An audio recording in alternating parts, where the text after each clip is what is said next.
we have witnessed the most extraordinary devastation.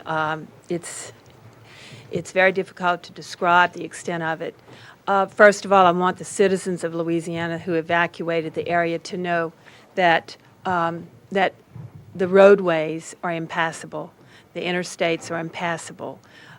There's no access from hardly any points into the area, and that includes Jefferson Parish as well as St. Tammany Parish, and everything in between. We saw block after block, neighborhood after neighborhood, community after community inundated. We saw neighborhoods where you saw just the rooftops. We saw neighborhoods where you saw water at the foot of the doorstep, but I think we saw more rooftops than otherwise. I know the people who are out of their homes right now would desperately not like to know what happened. A lot of footage was taken. We urge you to just simply watch what you can see on television, and I hope that your neighborhood can be identified. We have a very difficult situation in the city of New Orleans because 2 drainage canal levees were breached, and water is pouring into the city.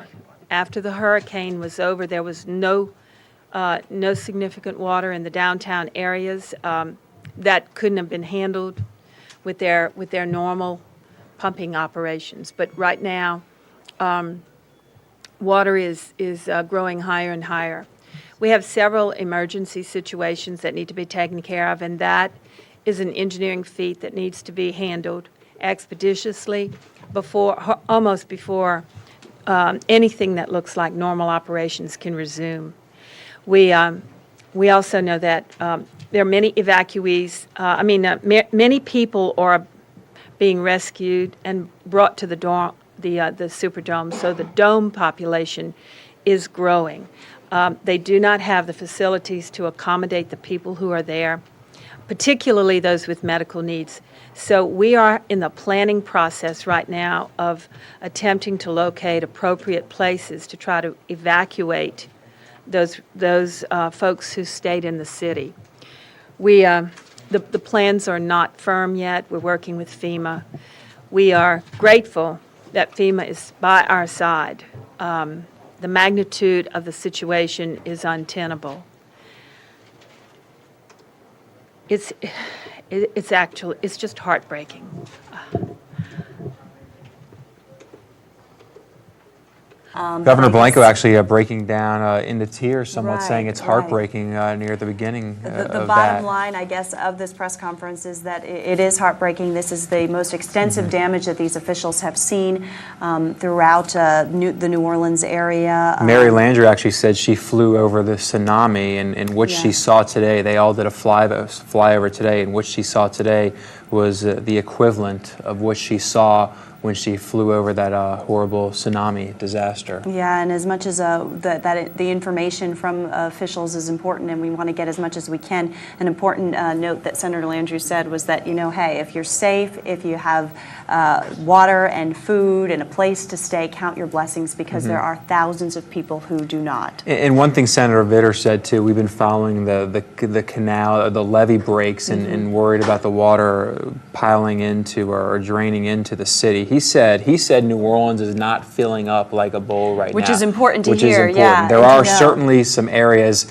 that are filling up, that have a lot of water, but as you can see, some of the shots that we had during that press conference from the French Quarter that were taken this morning, as of this morning, the French Quarter was dry, so that's certainly good news. The big priority out of this press conference from Governor Blanco is, number one, getting food, getting supplies to those people who are in New Orleans still and need that food, need those supplies, and then, of course, getting them out and getting them to safety while they try to repair this city. And as far as Mayor Ray Nagin, he says he wants to save lives, stop the current breaches in the levee system, and then the key areas, the dome, the hospital, the hotels, to try to get them supplies. We talked about our crew evacuating and going to the West Bank. New Orleans, I think we leaving the French Quarter I think even, we have finally established established communication and are actually able, we've established communication before, but now we're actually able to see and hear from them on the West Bank from our transmitting site over there. I believe, Mike and Karen, are you over there right now? I think Dennis Woltering, Or is he Dennis? there? Hi, Jennifer and Lee. Yes, it is Dennis and Mike. How you guys doing? See y'all. How are you Thanks very doing, much Mr. for Moore? your hard work today. We want to explain first of all why we're here. What happened as they were telling you? What happened this morning was that there was the water was filling up. It was coming into the downtown area, headed toward the French Quarter, and suddenly around 8 o'clock, just before 8 o'clock, around 7:30 or so, we got the word that we had better get out of the French Quarter area, our studios in the French Quarter, or we could be trapped by this water. Yeah, we had some crews that were out. Dave McNamara was working his way over to City Hall, and he couldn't get there. Yeah. And so all of a sudden, in streets that did not have any water on them last night, had water. And so this is the flooding that we're seeing from the 17th Street Canal. And the first thing we did, we scrambled up to the roof, and then that seemed like the immediate best thing to do right away. This is the flooding we're talking about. Right, this We're is the seeing some of flooding water in the downtown. downtown area. Canal. It's not ankle deep, knee deep in some places. So we're not talking. But again, I think when many people went to bed last night in this area, Right. where there wasn't water, and to wake up to water and to wake up to rising water, it was certainly disconcerting. surprised, Yeah, I was a bit absolutely. surprised. So we were going up to the roof. Then we decided it would be better to come over to the transmitter site, which is one of our alternate broadcast facilities anyway. And so we're on the West Bank in Gretna at the WWL-TV transmitter site. We have air conditioning. We have everything we need basically right here, and we convoyed over here. And it was interesting going through the CBD area because actually I went over there last night to get some stuff out of my car parked in the downtown area. And there was hardly any water in that area around the Hyatt Hotel where we had been. And this morning as we drove by there was quite a bit more water. So we saw the evidence of the streets filling up.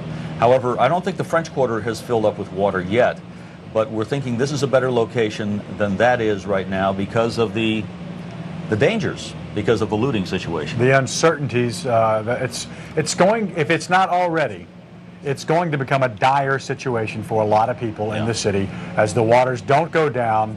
In fact, Jonathan Betts is joining us. And Jonathan, you were out here during this. I mean, the widespread, it would be safe to say, is look at that the right looting is there. widespread. Exactly. I mean, they are breaking through the storefront windows here with anything they can find, walking out the back doors of these stores. We drove around uptown to basically see what we could see, and I have to tell you, almost every grocery store, convenience store, gas station looked like it was being looted. Even here on Canal Street, the looters were everywhere, taking what they could find. Basically, these men said they found it. I actually spoke with them. They said they found this stuff on the street and figured, why not pick it up?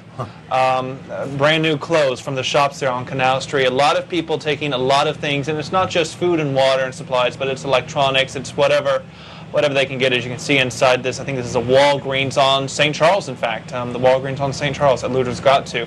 Part of the problem is that the police are having difficulty, from what we understand, trying to enforce the laws here. A lot of police cars, we understand, are running out of gas. Police are running out of food and other kinds of supplies. And we stumbled across one police car that had broken down, and actually broken down in front of that Walgreens there, hoping someone could come by and give them a jump, because the car simply... And actually, the police are busy. I mean, they're trying to rescue people and do other things. But did you see police around all of these locations where you saw the looting? No, where we saw the looting, there was not any police officers around. We were just driving through, along St. Charles, if I can remember correctly, through uptown, every store we passed, people were coming in and out of it, taking what they could, trying to break through it, as you saw earlier. No signs of police anywhere around. Obviously, they do have their hands full and are having another difficulty of just having the supplies and the gasoline and the ability to move around the city. And plus, one officer was telling me, even once they catch the people looting, they cannot take them to the jail. They cannot take them to lockup. All what they are doing is writing down their information, who they are, and basically writing out a warrant for them and letting them go. They can't put them in the back of the cars. They have no place to take them, and so they're just catching them, basically giving them a stern warning. In effect, I mean, it's maybe not that bad, but they are writing down their information so they can, with the idea of maybe catching them later, but not right now. Talk about, I'm sorry, Go ahead. Are there a lot of people out there doing this, or I mean, There are a lot of people still left in the city. Hundreds and hundreds and hundreds of people walking around through downtown, whether it's tourists or locals or it's just sightseers. A lot of people in the city. We did not go a block without seeing people walking around, without seeing looters. There are a lot of them. I would probably say hundreds of people are looting. Talk about the flooding. Certainly it was a surprise to many people. Where were you and what did you see, and where is it kind of being affected most? Yeah, it was unbelievable how quick the water was rising, because last night downtown, for the most part, as you were saying, was clear. There was no water. The next morning when we woke up, water was almost approaching the French Quarter. A lot of the water, there is a lot of water in the downtown area. We understand there's probably about waist-deep water surrounding the Superdome, which is still being used as a shelter. People are basically having to wade through this water to get to the Superdome for the shelter. We've been told that the Superdome has thousands. Yeah. I mean, it initially had 15,000.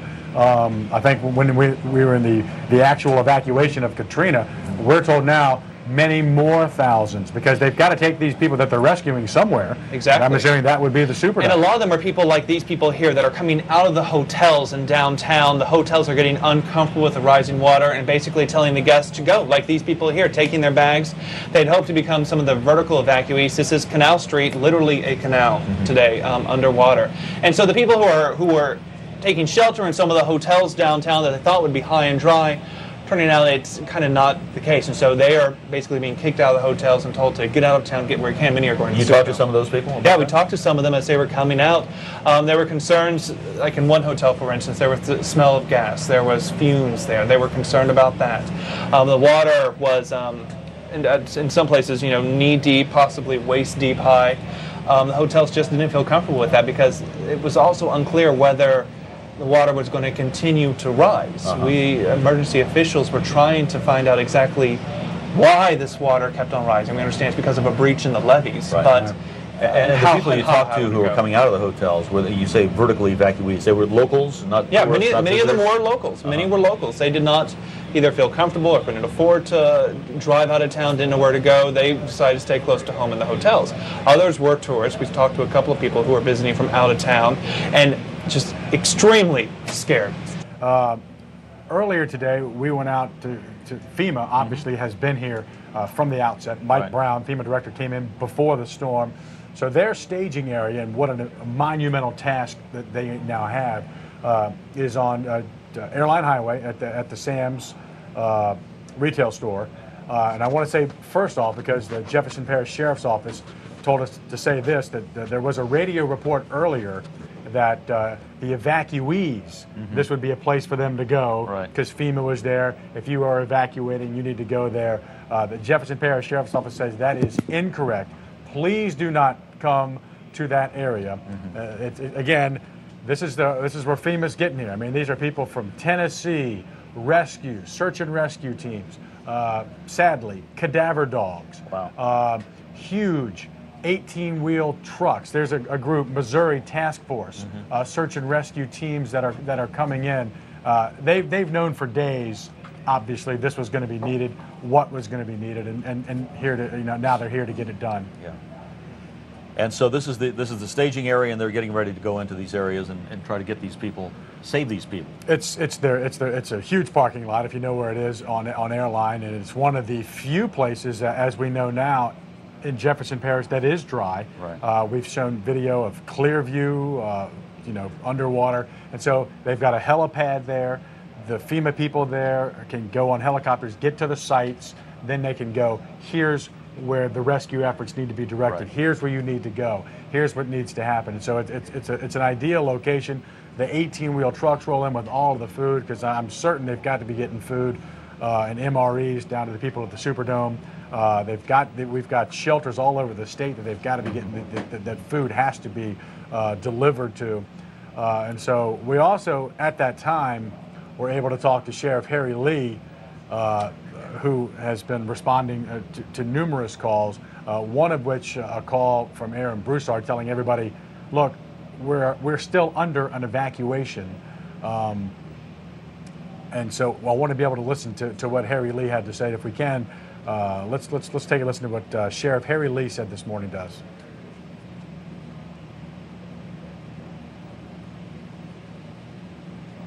New Orleans. State police has I-10 coming back in the parish blocked off. We're not letting anybody back in. It really is. It's worse now than we thought to be. After the calm of after the storm, we thought things would settle down, but to understand they're free. I understand that your station had to evacuate the French Quarter. You're moving out. Understand water is actually rising in East Jefferson. And Parish President Aaron Broussard strongly suggested that you just get in your car and you go out of town. Just get out of town because there's nothing you're going to do. Take whatever valuable you think you take with you. And if you're able to see this, just, as I said before, haul ass and get out of town because it's going to get a lot of work before it gets better. The water is rising. Mayor Nagin said that the 2-block break in the 17th Street Canal.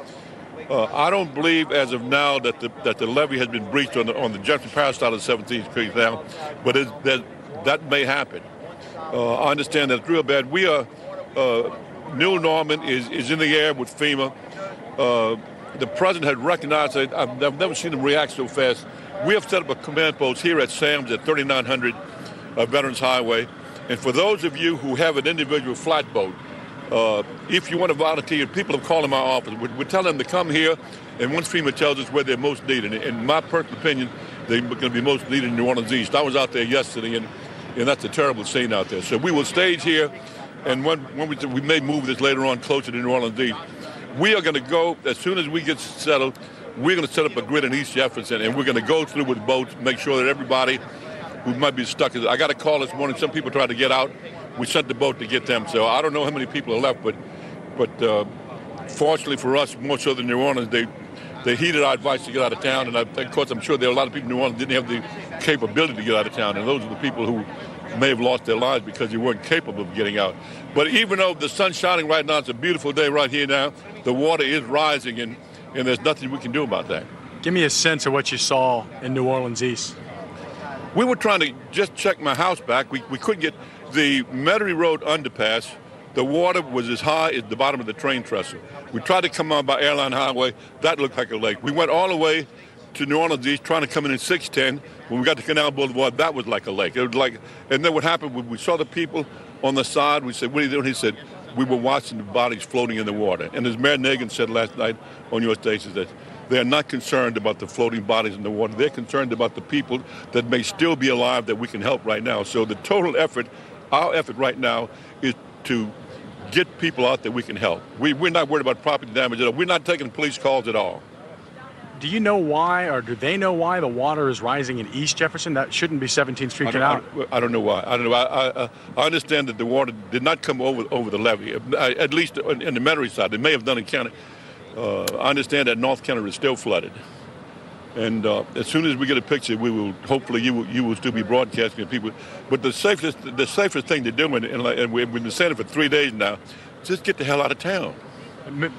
President Broussard has called for, I guess, what would be a secondary, if you're still here, another evacuation. Get out. He did that this morning. He said, you get out. He said, because what happens is you... Sheriff Hurley making a plea to anybody out there with boats. They are desperately needed. Every local official we talk to says the evacuation efforts, the rescue efforts are still in the hundreds. That never changes. We always ask, what's it now? Hundreds. So if you've got the ability to have a flatboat, get it down to the Sam's parking lot on Airline Highway, and Sheriff Harry Lee will make sure that it gets to the particular spot. But I mean, that's where it is. They need to get boats. I mean, they got people that can get them out. Yeah. They're rescuing them 4 at a time, sometimes 12 at a time. They got people that can handle the boats. Get them the boats. Already rescued hundreds, maybe thousands, maybe more than 1,000, according to Governor Blanco, but still a lot of people out there on rooftops. And in attics, trapped in attics, people screaming. I mean, it's really a horrible, image. But people are living that right now. Right. Josh McKelvin joins us now. Josh was out, and we're covering this story from so many different angles, and we don't want to emphasize the looting is such a terrible thing to talk about, but this is reality. This is desperation. This is right, desperation. We're talking about shooting a cop now. Yeah, a short time ago, actually, on the West Bank at General de Gaulle and Wall, some looting was taking place inside of a gas station. And an officer came up on it and confronted one of the looters. Apparently, this is what we were told by one of the officers on the scene. And as he was talking to the looter or apprehending him, another looter came up behind him. You're looking at the pictures of it now, and apparently shot the officer in the back of the head. Wow. Before fleeing. There was an immediate response from law enforcement agencies, in Gretna Police, JPSO, New Orleans Police. Of course, we're looking at a situation where there are no real jurisdictions right now. Law enforcement agencies are crossing lines and there's no boundary. And we're not sure. We believe this may be a New Orleans police officer. This is Algiers. Yeah. This is Algiers. Yeah, New Orleans. That's New Orleans. But it may have been a New Orleans police officer who got shot. A New Orleans police officer that did get shot, but I haven't confirmed that yet. Right, we just don't know, right? Information's coming in slow still. And we don't have a condition on the officer either. We've been talking about it. The turnaround on this, as far as getting information, is slow. But when this tape was shot, one of the officers on the scene said that they didn't know where these looters were, the suspects in these shootings, this shooting are, and they were apprehending them at that time. They already may be in custody, but we don't know that yet. But certainly this is something that we expected was the looting. Having it escalate to this kind of violence was certainly something that really disturbing. Yes, indeed. We have word here. President Bush is returning from Texas to the White House and planning a conference call tomorrow with federal officials about federal response efforts to Hurricane Katrina. The White House task force meeting will be on.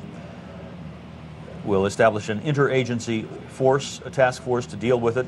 And the agencies will include Department of Homeland Security, Housing and Urban Development, Health and Human Services, Environmental Protection, because they're concerned about about petroleum. We've seen petroleum in the floodwaters and that sort of thing, and they're concerned about also the oil rigs, Department of Defense and others.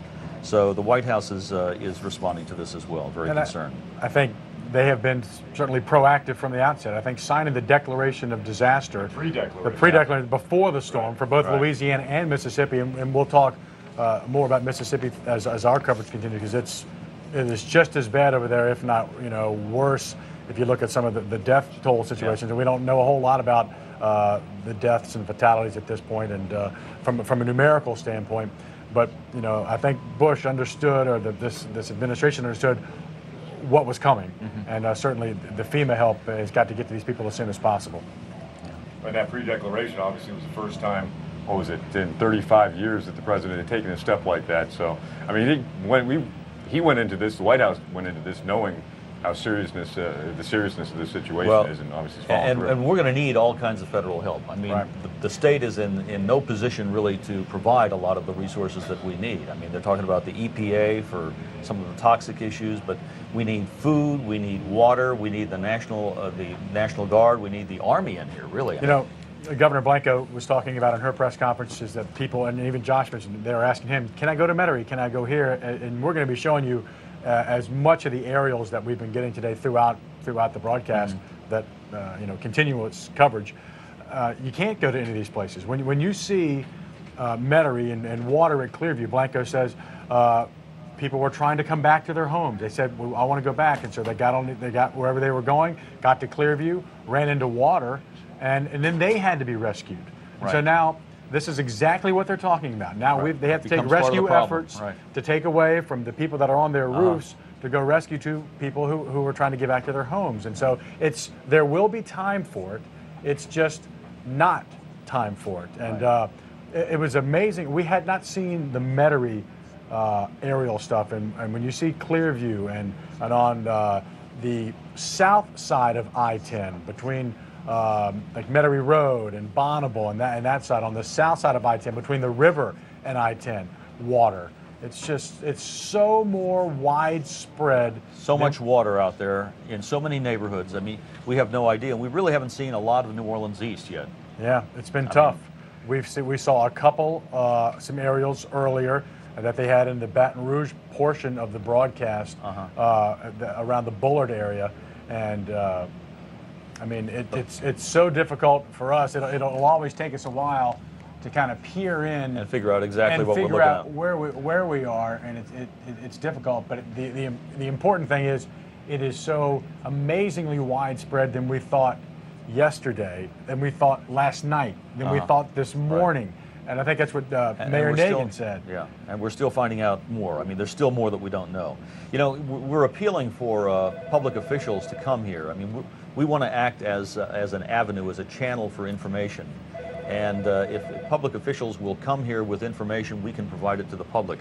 And if you want to find out where we are, we're at the Channel 4 transmitter site in Gretna. You can call us 367-0842. 367-0842. We're appealing for all public officials to give us a call, and we'd like to have you come here and tell your story so we can relay it to the public, so that we can help the public deal with this catastrophe. That's about all we can do at this point, is be the conduit. Right. You know, I mean, there are thousands of people outside of this city who are, I'm not sure, know the gravity of the situation. I think they'll know more today, but I don't think they know the gravity of what's going on here. I think this is one of those situations that you can't know the gravity until you are there in person. Right. And you don't want to be here in person, by the way, but you can't, even seeing it on TV isn't the same as experiencing it in person. It is just huge. It is awesome. And there have been just a few things that you hear. Mike Brown, the director of FEMA, says, look, people, we're not really talking about weeks. We may be talking about months in some cases. Jefferson Parish President Aaron Broussard declaration of martial law. And he says what the plan is now is that to let Jefferson Parish residents come back, show a driver's license or a picture ID in 1 week. You get to come back in 1 week, get to your homes, and get the essentials, stuff that you will need to live on. And then you're going to be asked to leave for a month. And that news was astonishing to me. That's hard for people to comprehend, the idea That's 5 weeks from now. And, you know, that alone, those two comments from Mike Brown and FEMA and Aaron Broussard should, if you're watching this and streaming this on the internet, that alone should tell you what kind of problems they're dealing with. And then here. Jefferson Parish school officials are talking about December 1 being when school starts. I mean, we're talking about December before school starts. So it's going to be a very difficult several months for us. Yeah. You know, roadways that we had talked about for so many days, contraflow, get them out, get them out.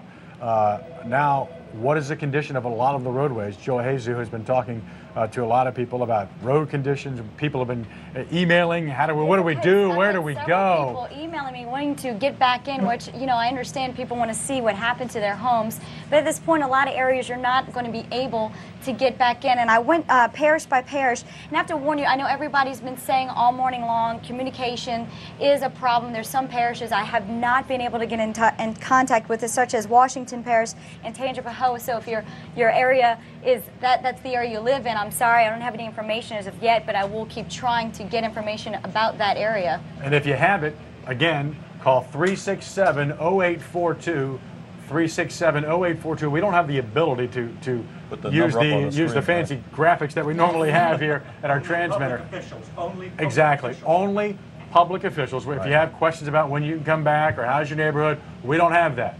We want to get the public officials down here, and maybe they'll have that. So if you're not a public official and you don't have any we have to keep that phone line information, open for public please do not call. And another interesting thing is on our website, WWL-TV.com, on our forum, a lot of people are exchanging information together. They're saying, do you know what happened in this area? And then they're responding, yes, this is what happened in this area, I stayed here. So you can also look to that as a means of communication. Also, State Police's website, lsp.org, is where you can find out specific road closures. And I'm just going to go down the list. I managed to get in touch with some of the EOCs and some of the State Police and their areas. Terrebonne Parish, there's no road closures, but they want you to stay away from New Orleans, as I'm sure everyone knows. They say if you need to get home, use Highway 90 or the Sunshine Bridge. Also, St. Tammany, as you know, that they want you to stay away from that area. The twin spans are destroyed, but amazingly, Highway 11 is intact. That's amazing to me. Jefferson Parish closed. I tried to even along I-10 get to the Orleans-Jefferson Parish line, but that was flooded. So I know that area has some water in it. As far as St. Bernard Parish, that's closed. Orleans Parish closed. The high-rise, too, I heard is not safe enough to drive across when the parish does open again. Plaquemines Parish, that's going to be closed off. Lafourche Parish, as of 2 p.m. yesterday, the curfew was lifted. They said officials want you to go directly home. Highway 1 between Golden Meadow and Grand Isle is closed, however. Also, like I said, Washington Parish, Tangipahoa Parish, still trying to get information about that. St. James Parish is open to residents only, as well as St. John the Baptist Parish, open to residents only. You have to show your ID. St. Charles Parish, they want you to, I got in touch with some of the EOC. I couldn't get in touch with state police for that area, but they want you to stay, just to stay away. If you have a job and you need to get back home, then come back. They didn't know if any, they said the main arteries were okay, but there is debris in the roadway, so please be careful, only if you have a job that you need to get back to. Also, I'm thinking of some other areas. Here's some just more road information. Highway 90 between Lafayette and St. Charles and Lafourche Parish line and DeSalmons, that DeSalmons Bridge, that area is open. What is closed? Highway 308 at Valentine south of that is closed. Highway 3185, the Thibodeau bypass closed. And LaBerg, LaRose Highway is also closed as well. So just a lot of information out there. As soon as I get more, I will give that to you so that you can broadcast. And again, an appeal to the officials. If you have information about Washington and Tangipahoa Parish, I am getting emails. What about I-55? If you could give us information, I know it would help out a lot of people. But we should also caution people who are out of the area. I mean, officials are asking you not to come back to this area. So, I mean, if you're in the area and you're traveling, that's one thing. But really, they don't want you to come back right now. It's just too soon. I mean, Mayor Nagin says, you know, it'll be days before it would be a good idea to come back. As Mike was pointing out a moment ago, if you could come back, you may interfere with efforts to rescue people who are in danger now and just make the situation more difficult. We have to throw it to our troops in Baton Rouge, and it's Shauna and Jen Huntley. And Jen Huntley will take over, and we'll throw it to them. Thank you very much. We've been listening to Dennis Woltering and Mike Haas, our crew on the West Bank in New Orleans, and it's so good to hear from them and see the pictures that they were able to provide to us and hear that they are safe and just some amazing stories coming out of New Orleans today. Incredible stories, and yeah, just want to reiterate, we are so happy to hear them, and our crew that's back from that area, it was like a big family reunion. It because was, we were so it worried was. And concerned about them, and Felt they like were it had able been to so make much it. longer than just a day and a half or 2 days that they had been gone. I know, but just amazing pictures and amazing stories, and we're just going to continue to see more and more of the same in the days and weeks and months ahead. And someone else who we are so thrilled and happy to have here, of course, is Mike Ross. You've been out and about in the middle of all of that, and we're so thrilled to see you here. Thank you. It's good to be here and good to be in one piece. And how is St. Tammany Parish? It's been hard getting information out of there. You know, and that's been one of the most frustrating things since the storm hit. And I know a lot of our viewers are out of town and checking WWL-TV.com and wondering, where's the North Shore News? There is absolutely no communication in St. Tammany at all. There's no phone service, no cell phone service, no electricity anywhere in the parish that we've been able to find. And getting information from one place to the other, even finding out what's going on, has been impossible. Yesterday, we had no communication with you guys. We couldn't call New Orleans. We couldn't call from one city in St. Tammany to another, and the emergency officials were in the same boat. They, for the longest time yesterday, had no communication from one end of the parish to the other. So that's why the news has been slow coming out of St. Tammany. Here's some pictures that we took this morning. This is along Highway 11, south of Slidell. This is the road that leads to the Highway 11 bridge into the Eden Isles area. And as you can see, Oh my goodness, look at all those debris all over the highway. Yes, people I'm surprised to see so many people. were making their way out today. There was debris. A lot of this is from the camps that were along Highway 11 and some of the homes that were right on the lakefront. As we watched today, we tried to get down to Eden Isles, but as you can see in the debris there, it is very, very dangerous to go through. In fact, our North Shore News photographer, Mike Bland, had a large nail go into his foot as we were taking these pictures. Oh my goodness. So it is quite treacherous. It's hard to describe, even looking at these pictures, how extensive the damage is in that area along Highway 11. Residents there were telling us about a 20-foot wall of water came in from the lake and just came sweeping in like a torrent, like a river. That's the way the police chief described it. And a lot of the apartment complexes. Now, this is looking across the canal in the Eden Isles, and this might be the one bright spot that we've seen. Yesterday, we were Those houses are standing. Yesterday, we were thinking that Eden Isles was pretty much wiped off the map, but from what we could see, there are still houses standing. Some have roof damage. Some of the residents who were there that decided to stay and ride it out said that they had, in some cases, 3 to 4 to 5 feet of water in them. But they said the damage in the Eden Isles, Oak Harbor neighborhoods, that whole region, was not as bad as they thought it was going to be. Wow. This is a debris field. If folks in that area know. As far as you can see. Right. This is near the pumping station, just to the, I guess, the north of the Eden Isles area. Oh, my gosh. A lot of the debris from the camps and the homes right on the lakefront that were destroyed all washed in and settled against the levee that's right by the pumping station. You can see U-Haul trucks that were washed in by the storm surge. Now, the more it gets worse, because after the storm surge hit this area, it kept going into Slidell.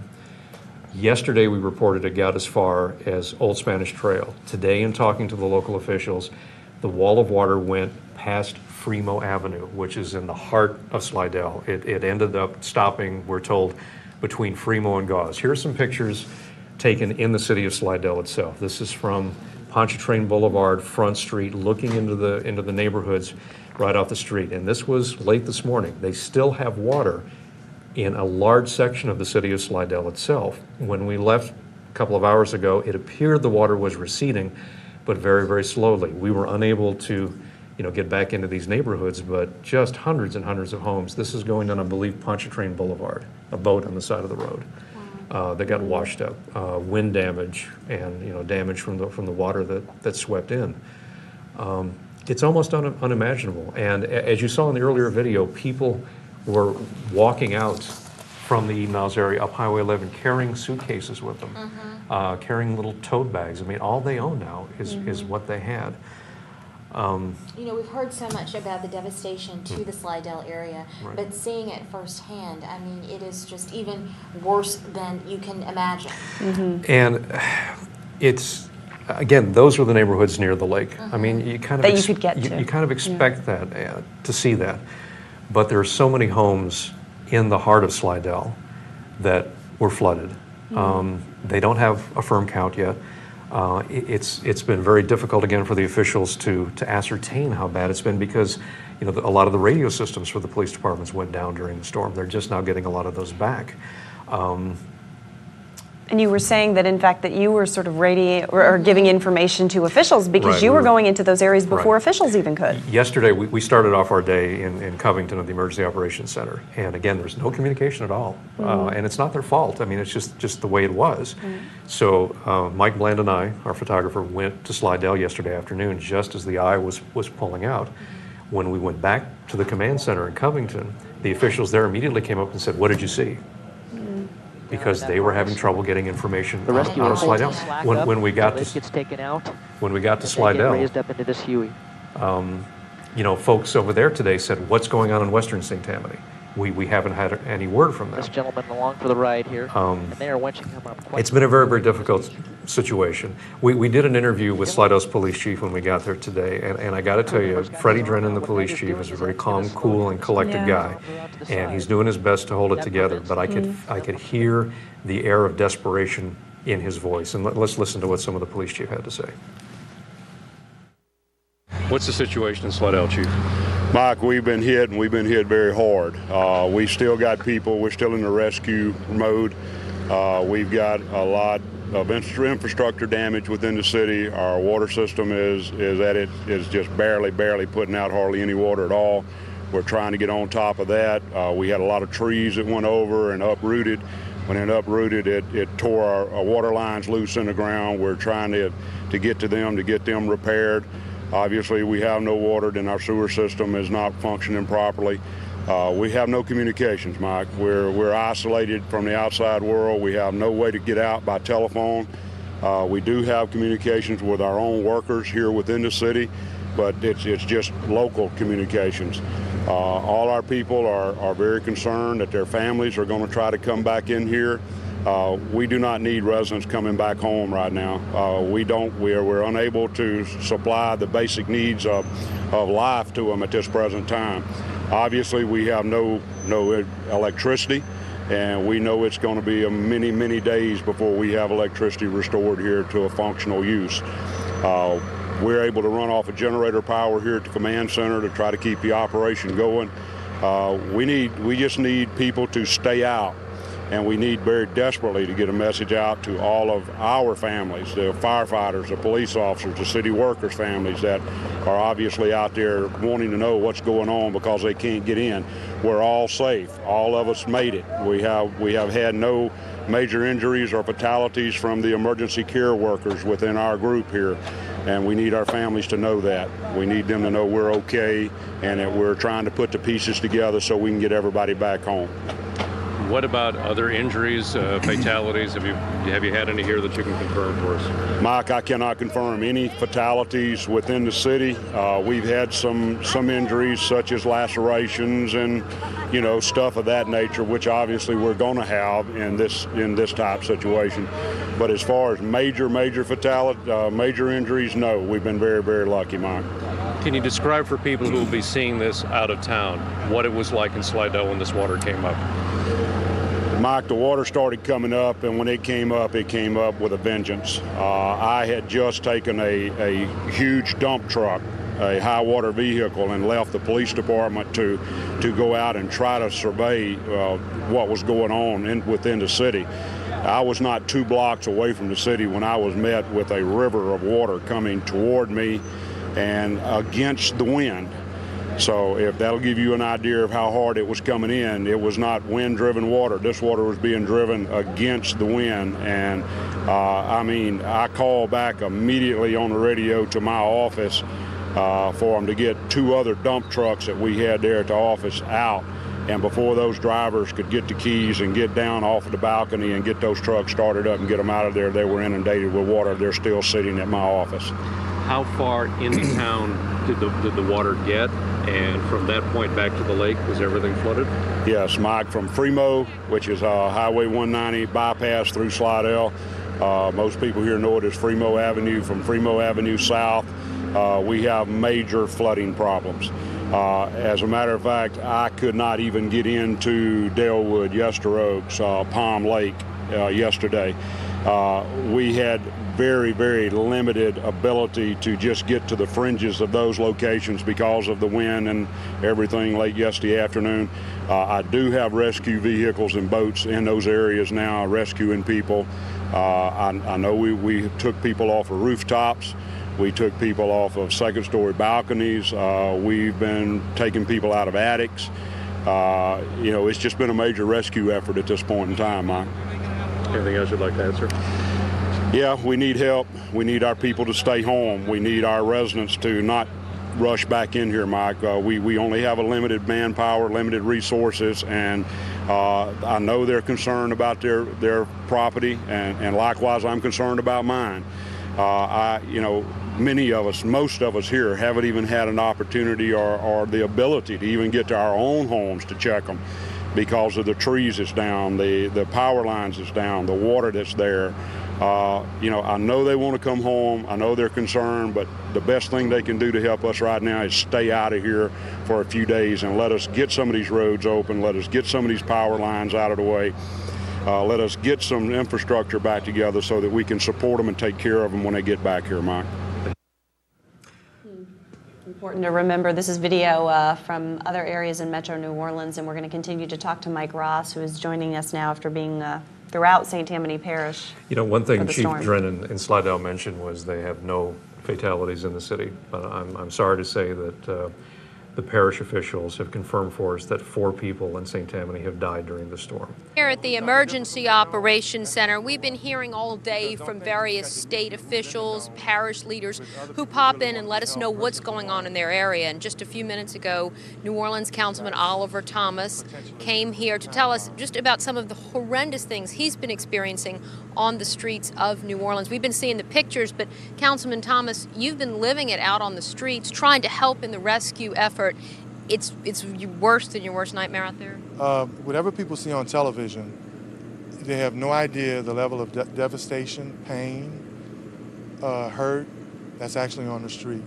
What the police officers and firemen and rescue teams and guardsmen actually have to see. I think probably the most devastating thing to me, as far as my mindset was, when we were there yesterday and they said, leave the body alone because we got to go help these people.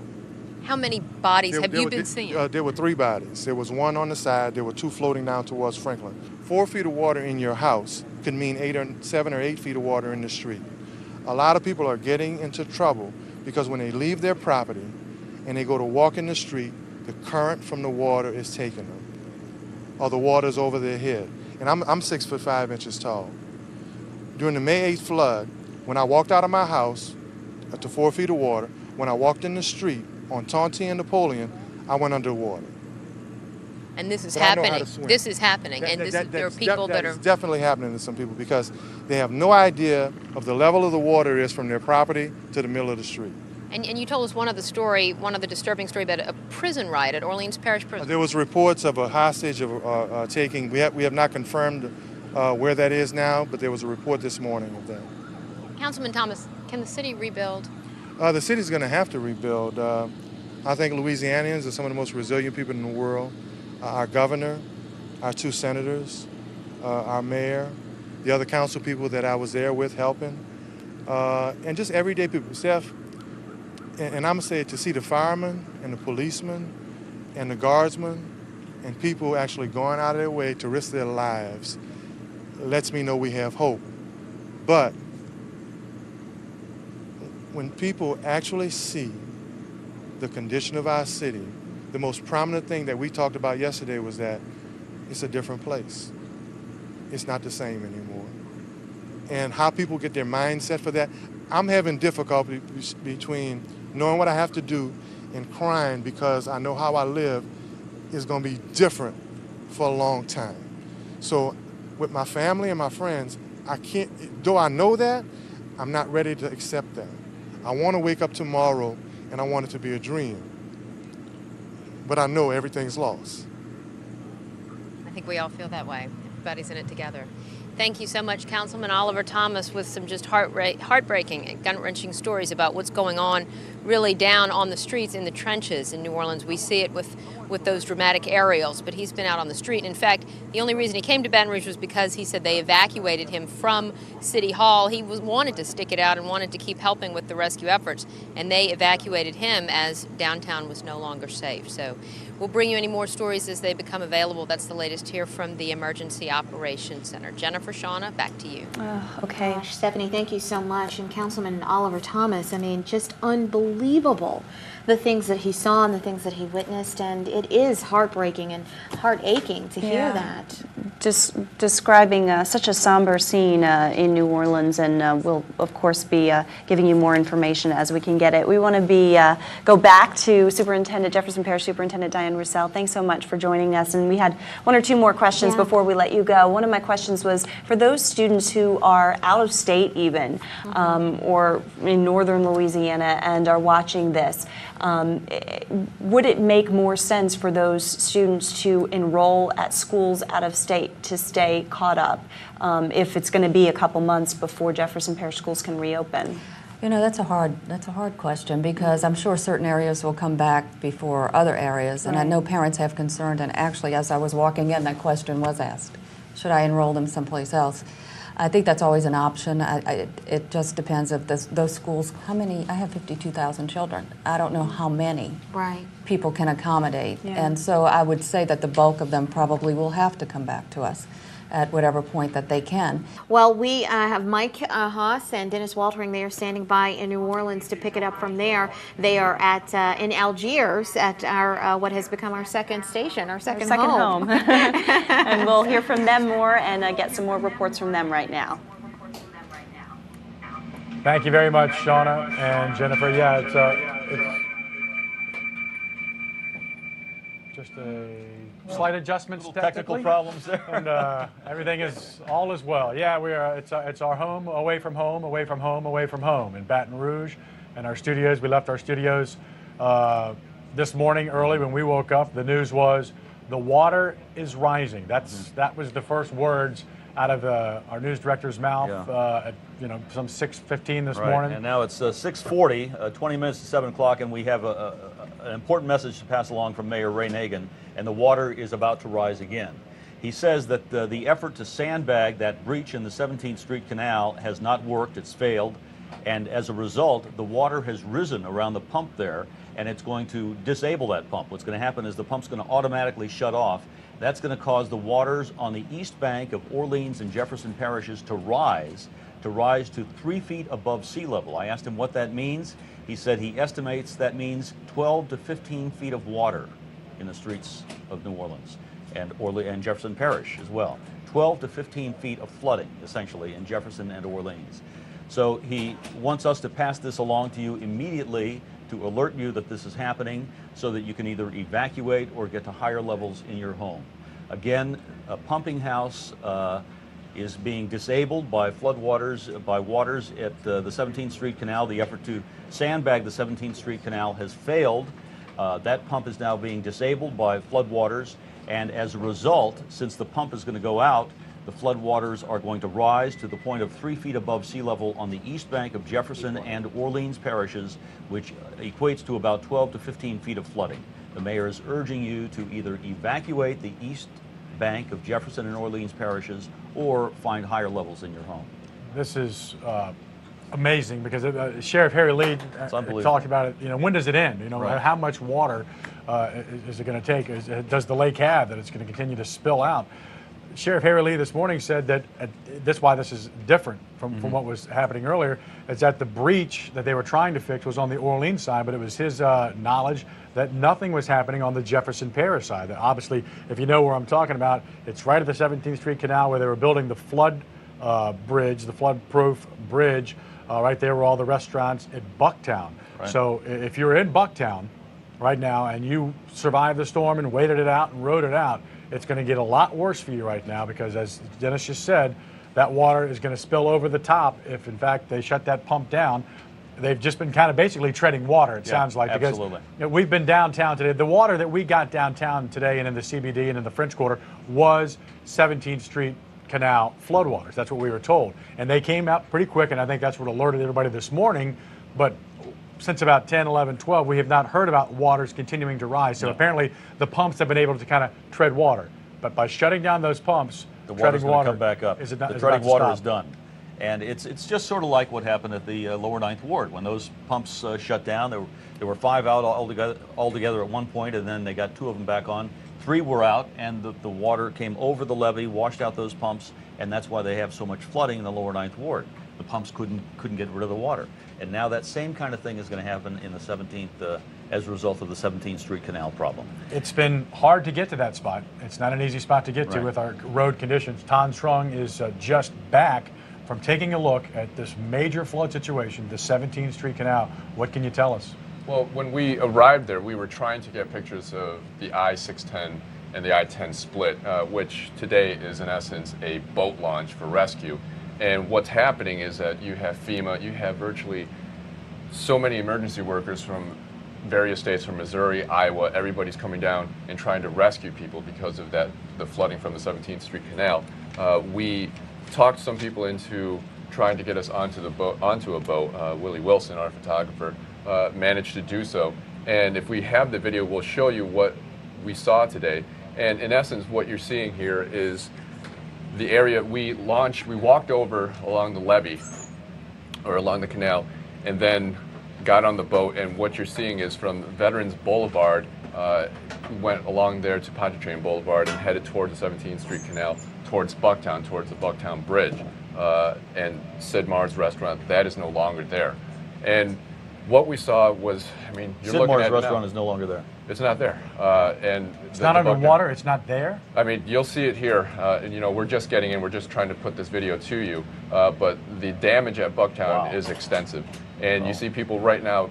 These are the people that were waiting. This is the product of the rescue mission that people are, FEMA, everybody, every emergency worker that you can imagine is now trying to get people out from their homes who have been stuck for, in essence, hours. They've been waiting all night for people to come and get them.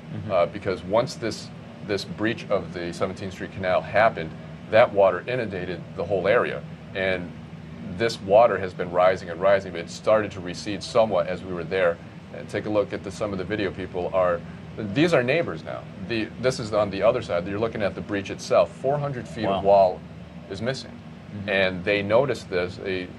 the Orleans Levee District, the chief engineer, Steve Spencer, told me that this happened somewhere around 10 o'clock yesterday morning.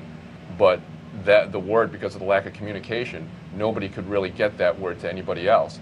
So since 2 o'clock today, they have been there's been a helicopter trying to drop sandbags. The National Guard has been trying to drop sandbags just to buffer or try to plug up this hole.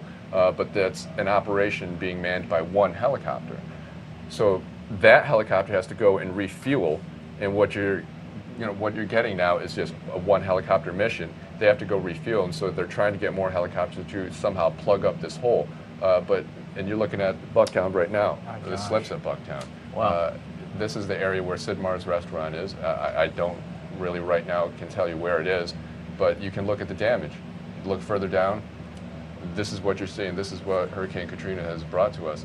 And the people that actually did help us out with this, Louis Godfrey, Ani Godfrey, and Tina Majwa, they themselves live near this area. They live in Metairie, and you're looking at a dog rescue. This is just a sample of what's going on right now. These guys have told me that they rescued 5 people today themselves. So it's a matter where now neighbors are joining together, getting boats, whichever boat they can see. This is their boat, this is their uncle's boat, and they basically knew that people were trapped.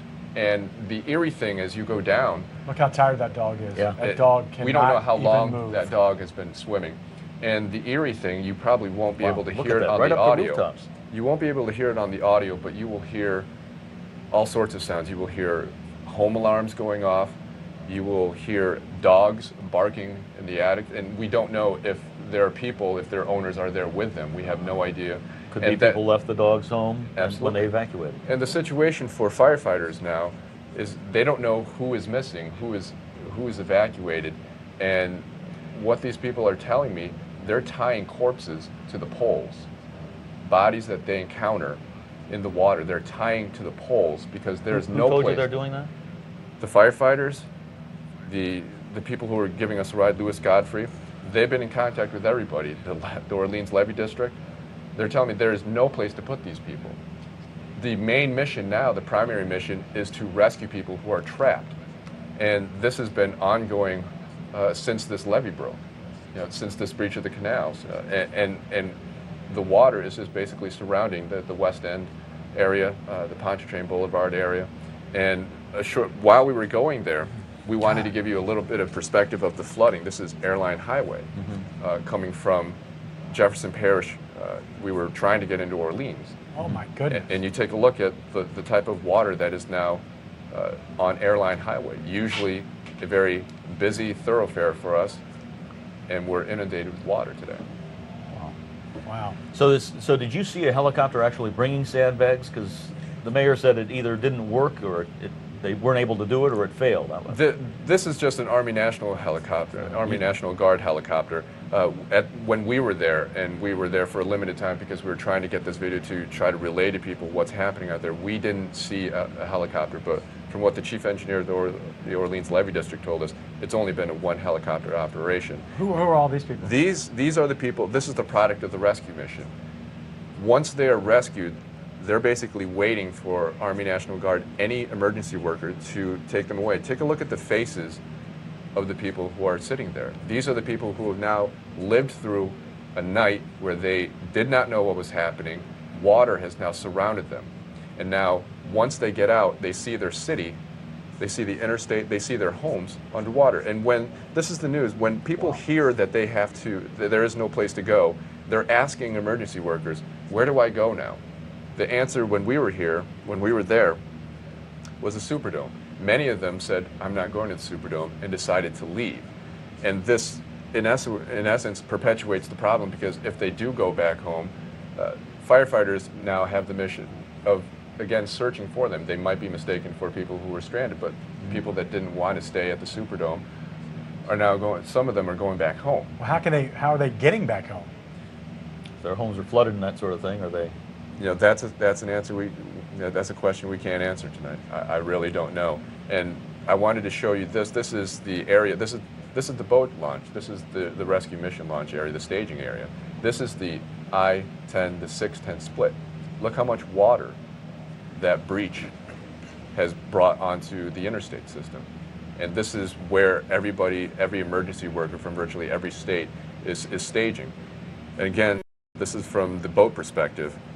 And every time that we go through there, there's a situation. We saw one home, and in a little while you'll see some flames on the water. There is no way to put out a fire, whether it was caused by electrical power lines. That's that subdivision right there in between where the old bomb shelter, is that the bomb shelter subdivision right there in the middle of our Right, by West End. Right by West End. Yeah, we traveled along Old Hammond Highway. This area is now fully surrounded by water. And what we also saw, there were a lot of busted windows. That is probably most likely a product of firefighters or either that people trying to get out or trying to get an opening for them to be rescued. And the problem that firefighters are now facing, there's very limited space because there are power lines and there's so many objects in the water. They need small boats. And one of the firefighters told me, it's like, please, when you get back, please tell people that if they have jet skis, if they have any type of small boat, they need to use those because some of the boats are too large because they'll get tangled up in the power lines. And they're really asking people now that if you have any type of boats, and we don't know how to relay this information because the communication is so limited to everybody, there is no way for them to sometimes get to the areas to rescue people. Wow, this is the roadway heading back towards the city now. Pontchartrain Boulevard, it's actually the other one on the, as you're heading back towards the city on Pontchartrain Boulevard. Just to show you the, ironically, what in between these two roads of Pontchartrain Boulevard used to be a canal. Right. It actually got filled in, many years ago. But this is, I guess my question would be, did the people know last night? Am I interrupting what you need to speak of specifically? No. Did the people know last night, or did they feel, okay, it's over, or was it a continual rise, or was this a surprise to them? No, we spoke to many people that were waiting by the interstate, and these are the people that really waited out all night. And once the storm hit, they had thought that the worst was over, but nobody really expected that the 17th Street Canal to bust like that. Right now, the chief engineer told us he doesn't know what happened. So, we spoke with these people and they said, we thought the worst was over, and we'll show you some sound bites in just a second. But they said, I didn't expect this, and we spoke to some people that were just getting off the boat. Let's listen to them.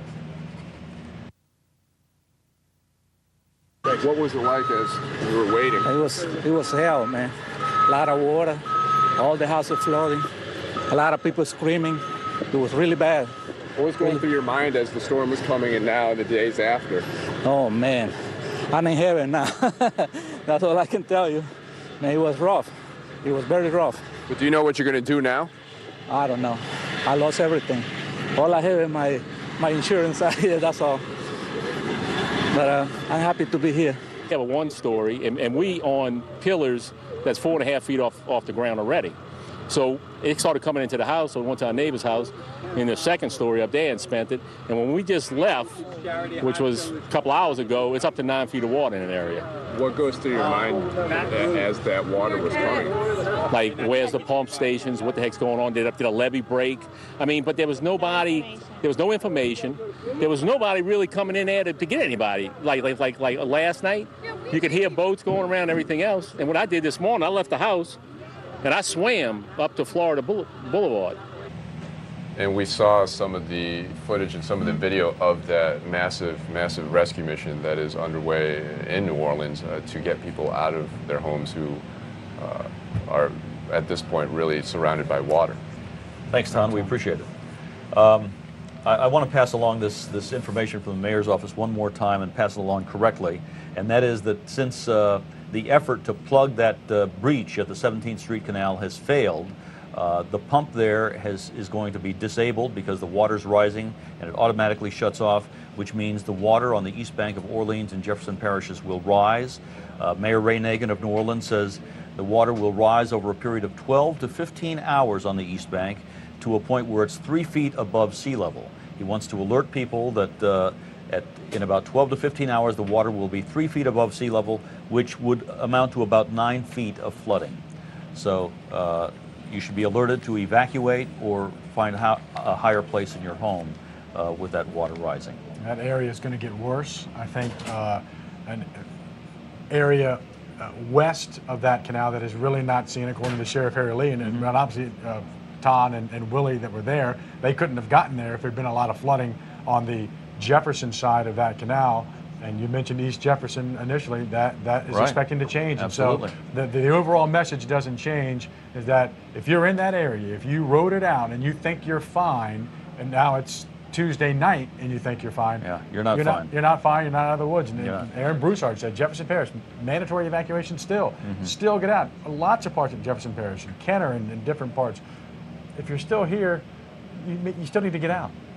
It's an unsafe situation. And we have Brent Levee, one of our producers, went down to Plaquemines Parish. Plaquemines Parish is one of the harder hit areas, and we haven't really seen a lot of what's been happening in Plaquemines Parish. What can you tell us, Brent? Well, Dennis, I think we were the first group to get down there. Took a ride with Brian Lucas and photographer Garland Gillen.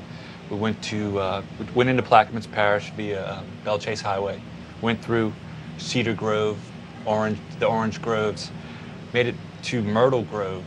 Cedar Grove had wind damage, down power lines, uprooted trees.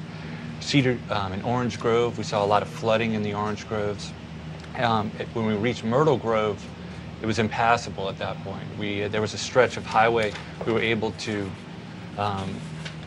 go across, and it was probably about 2 feet deep, looked like a river in Myrtle Grove. And then we reached a point where we were being escorted at this time. We reached a point where we were not allowed any further. But on the way, we saw, that was an emu. Yeah. We saw some farm animals. This is a submerged farm, some cows stranded by the floods. We saw countless down power lines and countless uprooted trees. And in our way there, we crossed over dozens of down power lines, and it's very unnerving to cross those driving. Luckily, we were fortunate to have an escort. I spoke with Major John Marie, and he gives us an update on what the status of Plaquemines Parish and what's including the rescue efforts and the support of their levee system.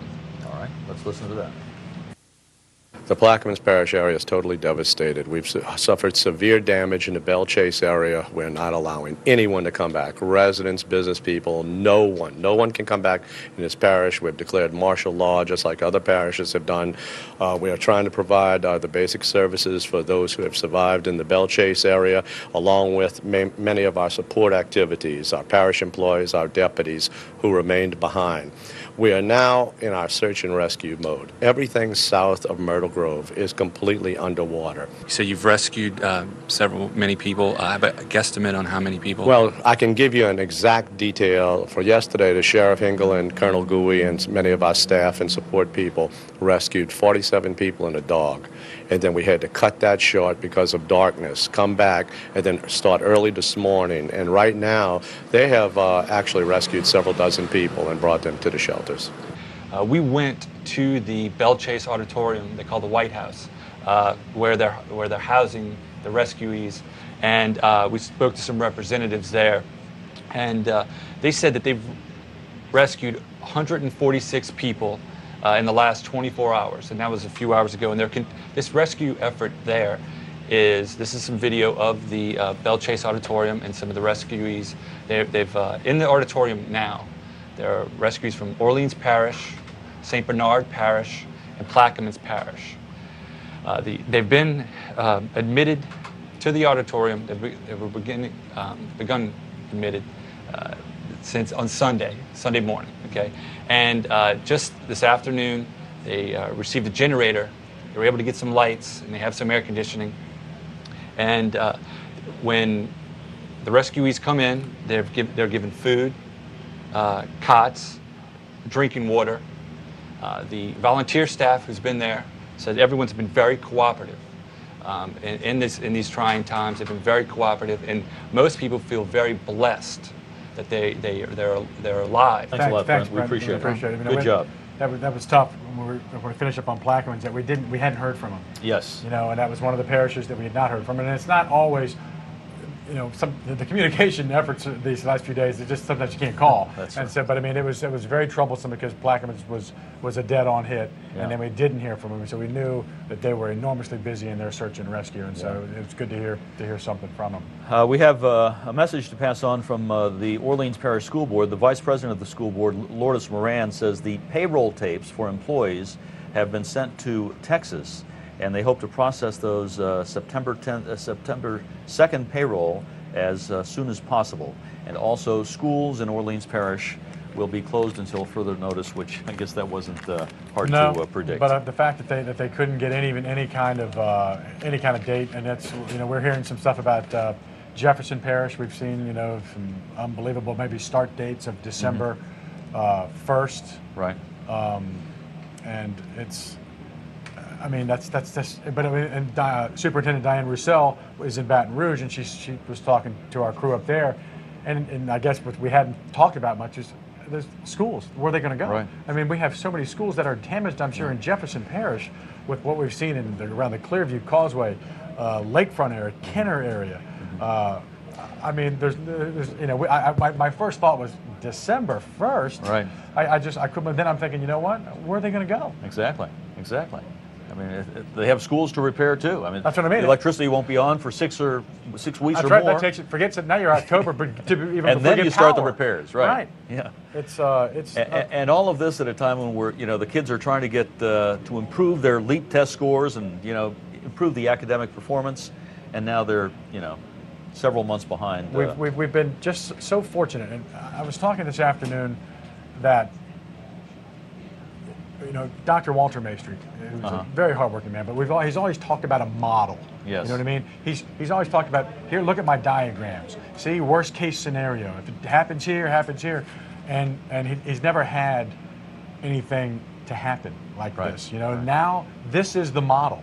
This is what they will all, you don't have to say, well, I wonder what a 5 is, or I wonder what a 4 will do. Now, sadly, unfortunately, this is it. And this unfortunately, it could have been even worse, which is hard to imagine that. Hard to fathom. Hi, Karen. Hi, guys. How are you? I'm look doing fresh. well, thank you. Well, that's hard to look much fresher than us two. That's true. It's called a generator and a blow dryer, so I'm very fortunate. I just got back, went a little bit around Algiers. And I've also seen some tape from Slidell, which will be, I think, given what we've heard without seeing any video, will be encouraging to some people. If we can roll that tape, this is the twin spans. And, again, I guess it's all about perspective. Because we had heard that the twin spans were gone, I actually expected them to be pretty much submerged or, completely crumbled. So this is the extent of the damage. Had we not heard the twin spans were gone, we would think this was unbelievably catastrophic. Remind you of Camille? That reminded me of Camille, that shot there. Yeah. It's hard to imagine that winds, would do this. To a bridge that's that sturdy. Bridge, right? I know, I thought the same thing. But again, when I saw that shot, I said, oh my goodness, it doesn't look that bad compared to what I was expecting. Right. And the interesting thing was one of the photographer was talking to one of the state engineers there who said that perhaps if it seems that they broke almost in sections, and if so, they might be able to replace them. And instead of having to rebuild from the very beginning, replace it. And that was very encouraging. Again, reminiscent very much of Camille, where the wind was so powerful it blew the boats out of the water and dumped them well into the I-10 at that point. Right. Is this? I'm trying to. This is on. I believe this is on north, it is on the north shore, looking side. towards the south shore. Exactly. Okay. And you can see how it just. The sections of the bridge just moves Right. them around. That's right. And we're keeping our fingers crossed. Now, here's what's very encouraging for the people who live in Oak Harbor. There are houses. I think yesterday when we heard that the water was going all the way to Gauze Boulevard and everything, beyond that or in front of that was part of the lake now. Clearly, the waters have subsided, and there are homes now. In what condition they are, we have no idea. Obviously, the marina took a hit, but that's actually not the marina. That's just next to the interstate. The twin right? span, exactly. Yeah. Those boats were also just blown right into there. But that's probably the And worst. all of that rubble on there, that's just from the lake, I It looks guess, like or- it is. yeah. It certainly looks like it is. Again, more down to power lines. But if you look, those are homes. Yeah, those are the camps that say. That No, said- those were, exactly. I mean, before. Right, the Before camps ground. on Highway 11 are clearly gone. Thank you very much, Karen. You're welcome. So we're finding out more and more as we go into more areas, and in some cases, as Karen said, it's not as bad as you might say, expect. Because I guess you set your expectations very low, I guess. Right. You know, and I mean, we've heard so many disheartening stories. You set Yeah. your expectations. I mean, maybe that's me personally. Maybe I'm a worst case scenario No, guy. I think that's true, though. I think I just do that. So when But I it's think that's not how we worst are. case, I feel a lot better. I don't want to set my expectations high and be let down. But And in the case of Plaquemines Parish, I mean, we know it's worse than what we saw there, than what Brent Levee was able to show us, because only because he wasn't physically able to go farther. I mean, eventually we're going to go farther. Eventually we'll see some of the places where the levee is wiped out and where homes where the water's up to the eaves of roofs again, as it was by the 17th Street Canal. right, as I said, that's where I was going. And you would feel better if you felt it was over. Yeah. And in fact, in some areas, it's just beginning, because I don't know when that's going to happen, but when they shut that pump down, that pump that's been allowing it to tread water and have that circle route, that's going to add 3 more feet to the sea level situation. That's tough. Hello, Josh McKelvin joining us now. Hey, Mike, Dennis. Well, actually, we're here to talk about a little bit of good news today, and that is the fact that, earlier today, a police officer was shot, apparently by a looting suspect, and they're learning a little bit more about him. He is a New Orleans police officer from the 4th District, but we have word from the West Jefferson Medical Center that he is going to survive, and he's in stable condition. Just to get you caught up, it happened about 3:20 this afternoon. And a short time ago, we talked to Marlon DeFillo about that shooting, as well as what the New Orleans Police Department is doing about the looting problem, among other issues facing the New Orleans Police Department today. This afternoon at approximately 3:20, we had 2 New Orleans police officers who were patrolling the General de Gaulle corridor. That's when they noticed several individuals were, in fact, looting a food mart. The officers intervened. There were several individuals who were stopped and detained outside of the food mart. It appeared that they had busted the front window and had gone into the business taking items. One of the officers had gone into the business to make sure there were no other persons inside. That's when he heard a gunshot came out and realized that his partner had been shot. One of the suspects was armed. The officer fired the shot, striking that person in the shoulder. Because there was mutual aid communication between New Orleans, Gretna, and Jefferson Parish, the officers called in for assistance, and almost immediately Jefferson Parish and Gretna arrived on the scene and arrested all 4 suspects. We did receive, back up a second, we did recover several weapons as well. So a lot of gratitude goes to Jefferson Parish and to the Gretna Police Department for their quick response. The officer was taken to West Jeff Hospital, where he is listed in stable condition. Good news is the officer that was shot apparently by a looter earlier today is going to survive. The New Orleans Police Department say that they are not going to tolerate any kind of looting, whether it's a loaf of bread or a television set. So that's the message. It's a pretty horrible message that has to be delivered in a situation like this. Sure. All right, Josh, thanks very much. You got it, Dennis. We decided to give Mike Haas a well-deserved break. Karen Swenson is joining us. All right. Well, we have some important news to pass along to. We told you earlier about Mayor Ray Nagin saying that the pump at the 17th Street Canal was disabled because the inability, the failure to fix that breach in the 17th Street Canal levee. And I just left, and we had talked about the resilience, and we were smiling. One of the few moments we were able to smile, and I walked out, and the news has gone from bad to worse. So now we have some horrific news to pass along. We're going to bring Jonathan Betts in. You've been covering this story all day long about the 17th Street Canal. Yeah, we just got back with interviewing the mayor just within the last 20, 30 minutes or so, and the situation has definitely gone from bad to worse. The worst of the damage is far from over. The mayor wanted to warn us, to tell us that basically the water is going to continue to rise.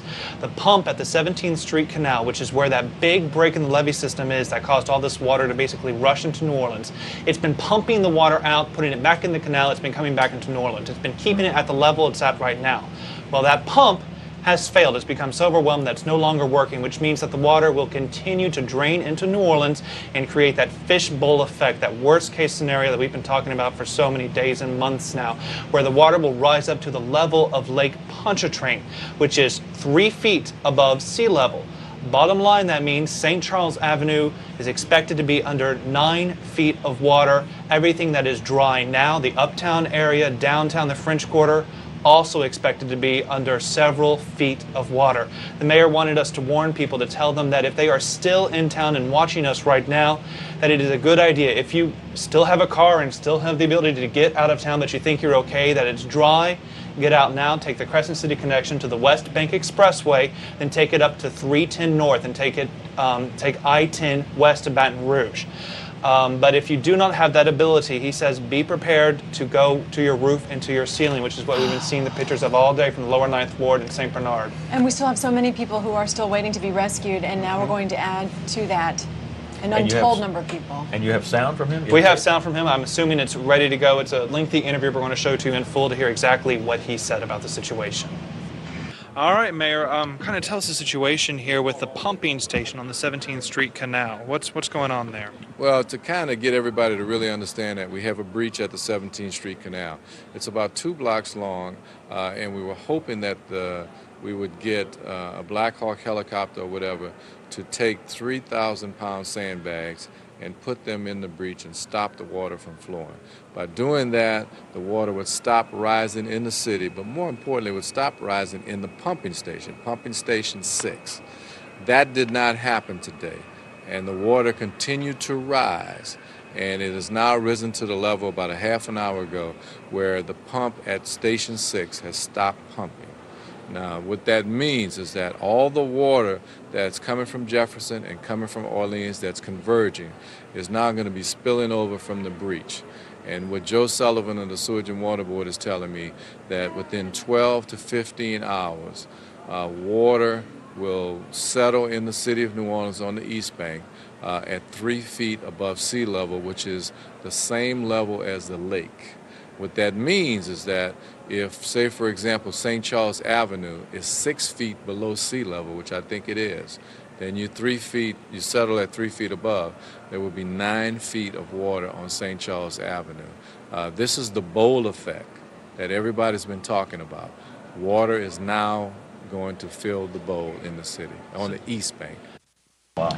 Yeah, Mayor Ray Nagin there with some very sobering news about the situation here. You can see the water already in downtown New Orleans pretty high. He's warning us that the water is only going to get higher, possibly another 9 to 10 feet because of a failure of the pumping station at the 17th Street Canal. It had been keeping the water pretty much balanced, if you can call it that, here in downtown and across New Orleans. But now that the pumping station has failed, the water is only going to continue to rise, so that it is the worst case scenario, is what he's basically predicting. Over the night, he expects the water to continue to rise so that it basically swamps the city of New Orleans. And it sounded like he was saying that somebody dropped the ball. Basically, yeah. The reason for this is that information was not conveyed. He had hoped to have the helicopters, the National Guard helicopters that I'm sure you've seen circling the city, rescuing people, to take these large, extremely large sandbags and drop them over the levee and the break there to basically plug the canal. For some reason, he's not sure why, that did not happen. And so because of that, it looks like the city will go underwater. Okay, Jonathan, thank you very much. We have to go to Baton Rouge because we understand the governor's having a news conference to update us on the flooding situation and the aftermath of Hurricane Katrina aftermath. We'll go to Baton Rouge now.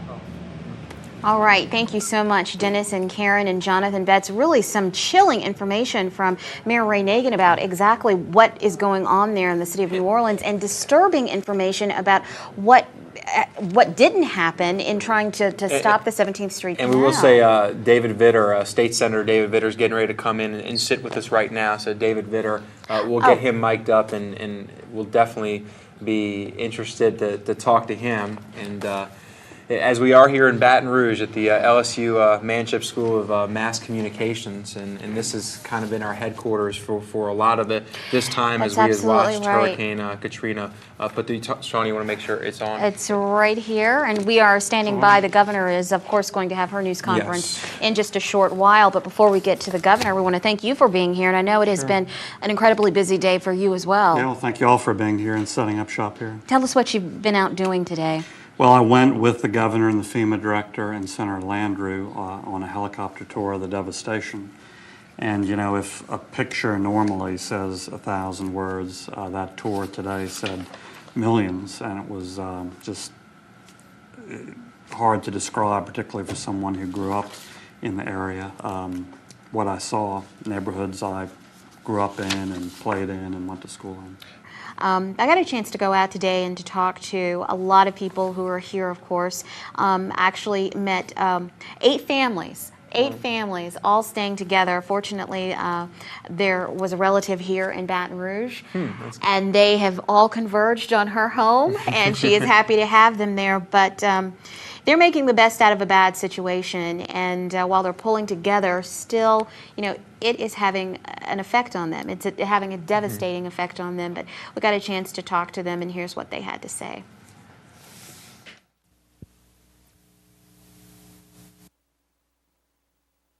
Thanks to the kindness of family and friends, food is plentiful at this home where evacuees from New Orleans have found shelter. Gwendolyn Carrier says she and her family are grateful to her sister for taking them in, but as they keep a close eye on the devastation caused by Hurricane Katrina, Carrier says she's certain they've lost everything and it's taking a toll. We have cried, we have hugged each other, we have comforted each other, but we realize that our complete family, all of our families have been wiped out. She really had a difficult time. It's been difficult for her not only just dealing with this, but she also injured her leg, and she can hardly walk. She was supposed to start physical therapy today, and but she and her daughters, they're going to move on, try to make a little more room in that household because they still have more family and they still have friends, and anybody who needs a place, they're offering their homes. Let's go to some, just remind some people of some Jefferson Parish information. They hope to allow residents back in Monday. You have to have picture ID, and you're basically there to recover clothes or other essentials, insurance papers perhaps, and then you will be asked to leave again for probably around a month. They don't have the exact date set up yet, but it's going to be probably a month before you can come back in. You know, they've also opened up a missing persons rescue database, which is important also. And I just want to pass that number along to you. It's 225-925-6626. We're going to try to work on creating a graphic for you so that you can get that number. But again, it's 925-6626, and that's area code 225.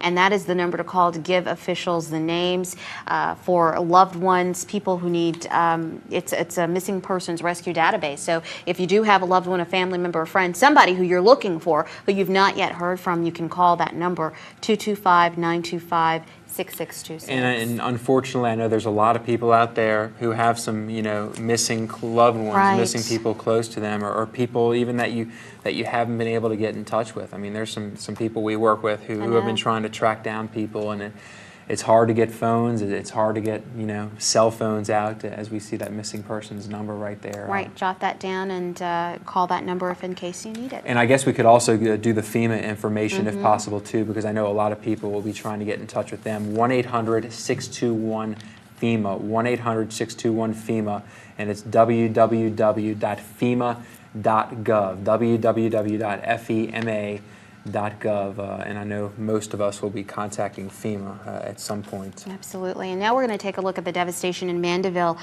We have a reporter from our sister station in Phoenix, Mike Hotchkiss. He went out to Mandeville, and let's take a look at what he saw there today. The top of this pine tree broke and went into our home.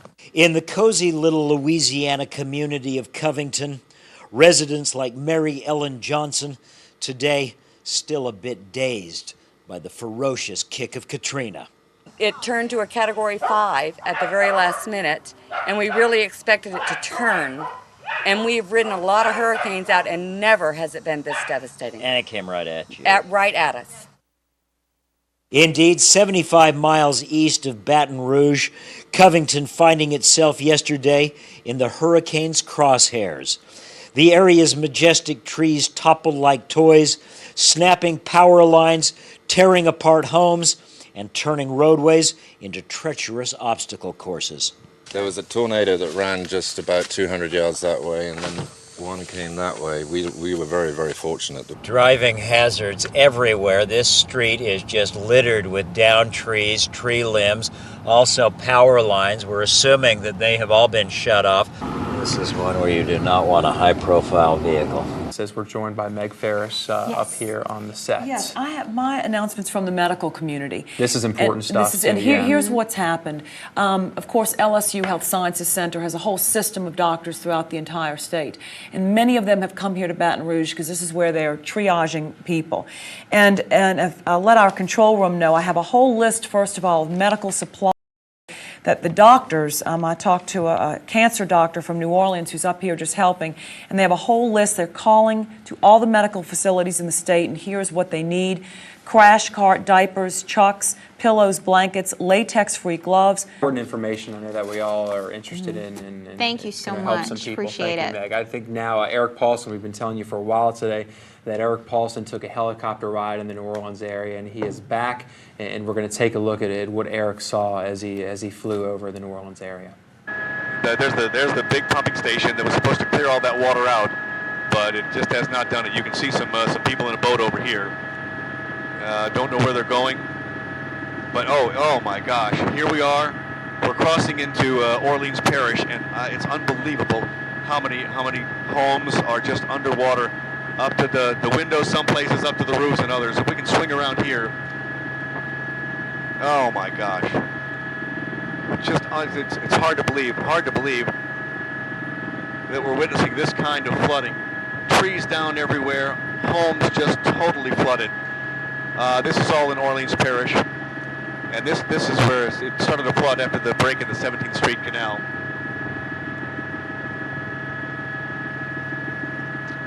Actually, that might be Metairie still. Here we go over here. I'm trying to get my bearings. Yeah. All right. Now we're into Orleans Parish now. There's the 17th Street Canal right there, and you can see. Oh my gosh. Just unbelievable here. Now we're still on the interstate. This is the 610 right here. We're on the 610, probably going by City Park. Oh yeah, City Park is just full. City Park looks like a lagoon. It's to the right over there. And just totally flooded this area. Oh my gosh. You can see trucks, all kinds of ambulances parked up on the roadway there. There's a condominium development right over there. It looks like it's an island in a sea of water. Unbelievable to see this. Interstate 610 still inundated with water. Look at the buildings underwater here. As far as the eye can see, buildings totally underwater. You can see people on the expressway here. This must be part of the rescue operation going on. It looks like they have boats and they're trying to pull people out of homes. You can see all these homes, many of these homes, up to their roofs or almost up to their roofs, just filled with water. There's a helicopter there on the interstate. They've even marked a red H. You can see all the rescue boats there. Obviously a rescue operation going on here. All these people on the interstate. Boats going in. A large housing development there.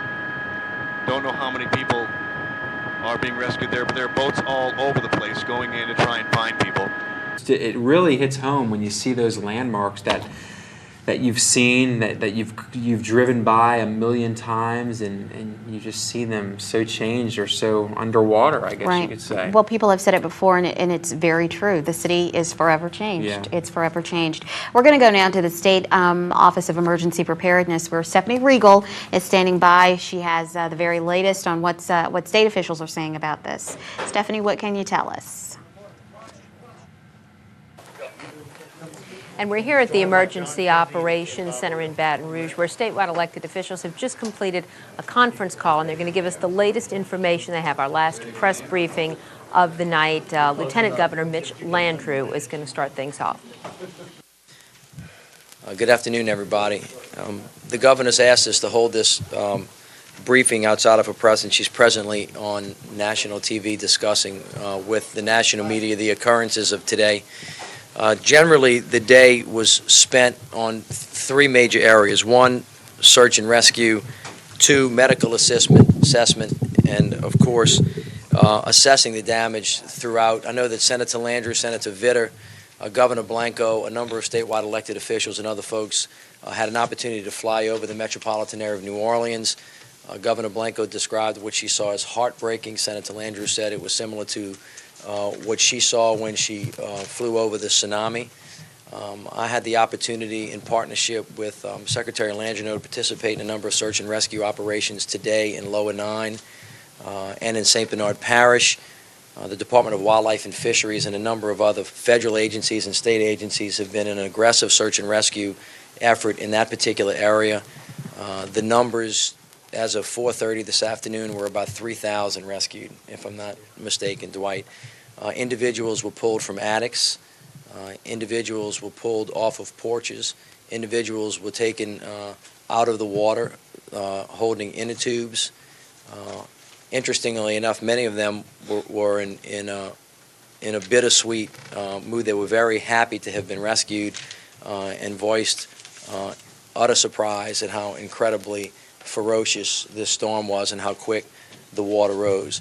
We're so happy to welcome Archbishop Alfred Hughes here. It's great to have you here, and I understand that you yourself have had a difficult time throughout all of this as well. I'm a refugee too. Yes. Thank you for welcoming me, Shauna and Lee.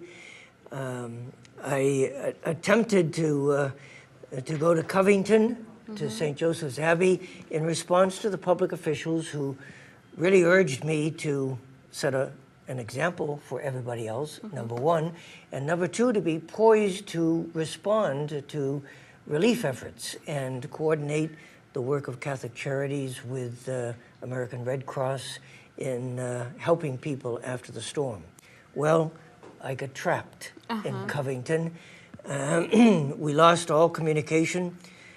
Trees that are in abundance, or were in abundance, in the St. Tammany Parish fell in abundance. And we were trapped, and it wasn't until this afternoon that we were able to cut through the trees and get out and begin to communicate with the rest of the world. We're glad you made it back from Covington. Yes, Thank you, and I pray for those who have lost their lives, that they may know the fullness of life. I pray for those who are still impacted, and pray for us all. Thank you so much, Archbishop. We really appreciate it.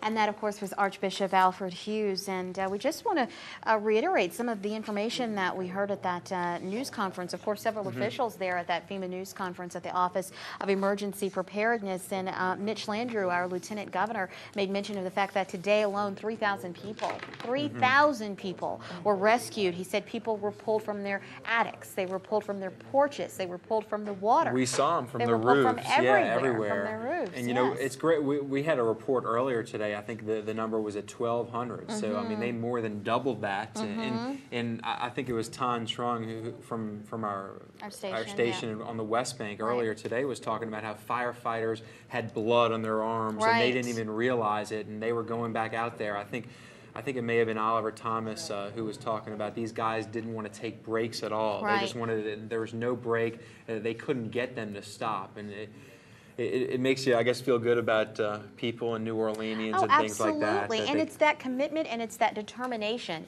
to get things back to normal as safely and as quickly as possible. I mean, that's what you're seeing. You're wondering where they're getting the strength to stay up as long as they're staying up and to deal with everything that they're dealing with. But there's a commitment there. There's a resiliency there. There's a drive and there's a love for these people and wanting to get everybody to safety. And we want to show you some more of the affected areas. We were showing you earlier, Eric Paulson took a helicopter ride throughout the New Orleans area, all the different parishes, and I believe we're going to pick that up right where we left it off so we can show you Eric's perspective from the air.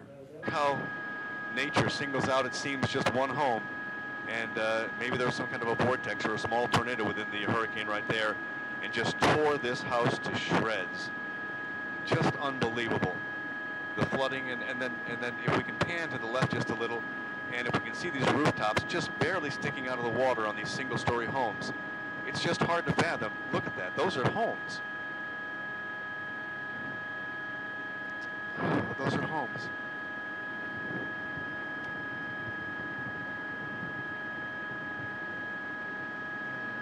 Oh yeah, there's a fire over there.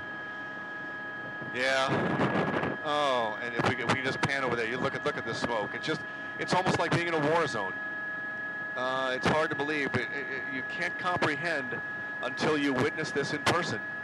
This massive, massive destruction. And if a home's not destroyed, it's full of water and lives just torn apart here. And here we can see a house just barely sticking out of the water. And look at the fire and smoke coming out of there.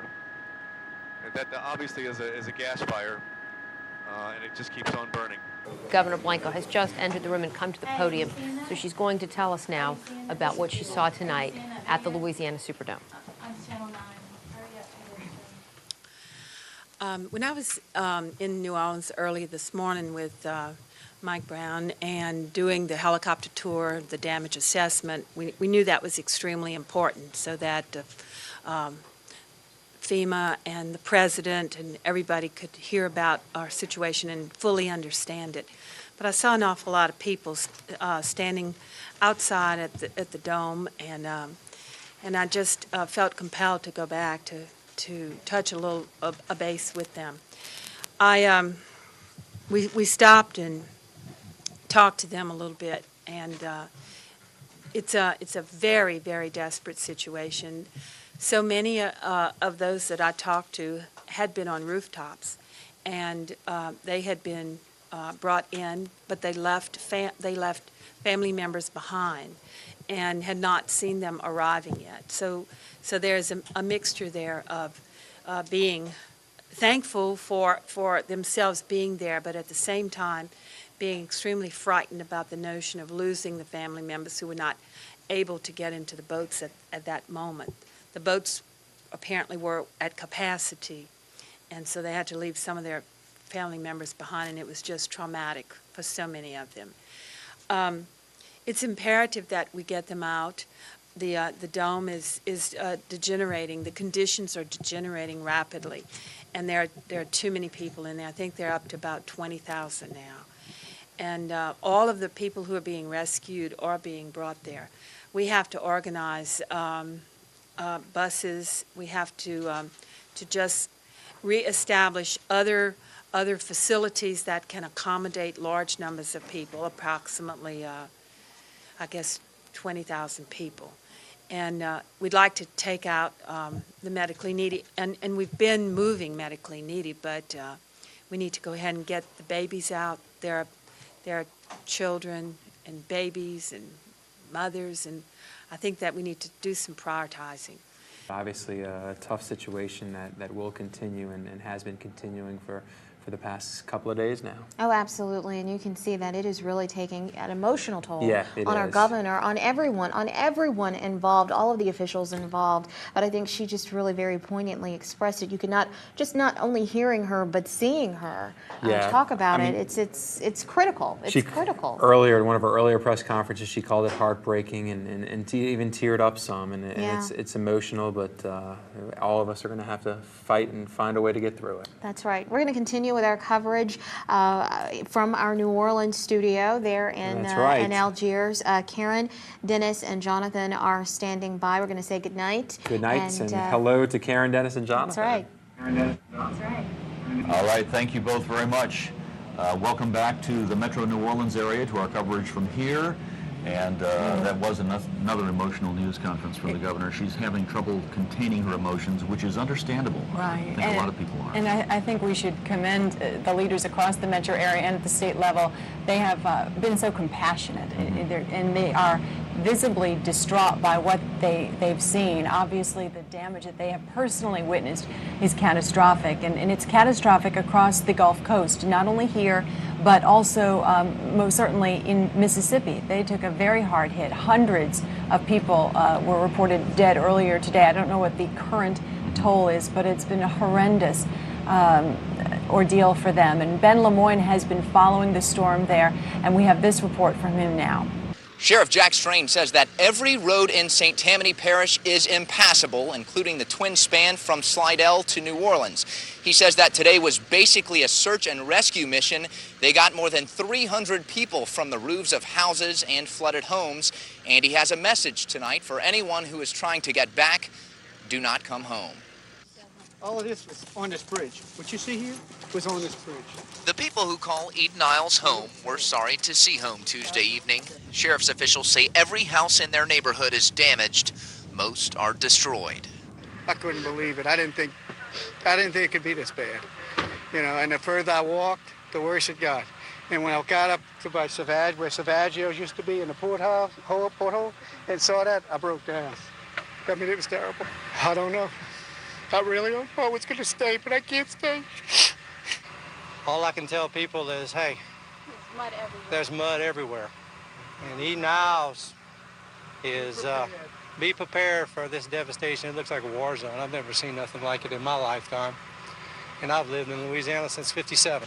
In the North Shore area of Highway 11, boats are tossed into yards, houses are on top of houses, cars on cars. What used to be a marsh is now a lake, and a several-mile stretch of highway looks like a game of pickup sticks.